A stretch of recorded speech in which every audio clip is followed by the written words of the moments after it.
Praise the lord. యేసయ్య సృష్టికర్త, సర్వ సృష్టికి అధిపతి.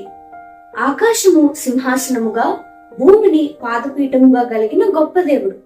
ఒకసారి యేసయ్య సముద్రంలో ప్రయాణం చేస్తున్నప్పుడు పెద్ద గాలి తుఫాను వచ్చి అలలు దోణి మీద కొట్టినందున అది నిండిపోయింది.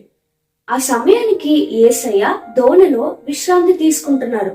శిష్యులు భయపడి, బోధకుడా, మేము నశించిపోతున్నాము, నీకు చింత లేదా అని యేసయ్యతో అన్నప్పుడు ఆయన లేచి గాలిని గద్దించి నిశ్శబ్దమై ఊరుకున్నామని చెప్పగానే గాలి అణిగి అంతా నిమ్మలమైపోయింది.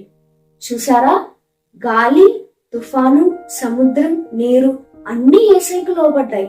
ఈ సృష్టి యేసయ్యకు లోబడింది. మీరు కూడా ఈ తుఫాను లాంటి పరిస్థితుల్లో ఉన్నారా? యేసయ్య ఆ ప్రతి పరిస్థితిని నిమ్మలపరిచి మిమ్మల్ని విడిపించి తప్పించగల శక్తిమంతుడు.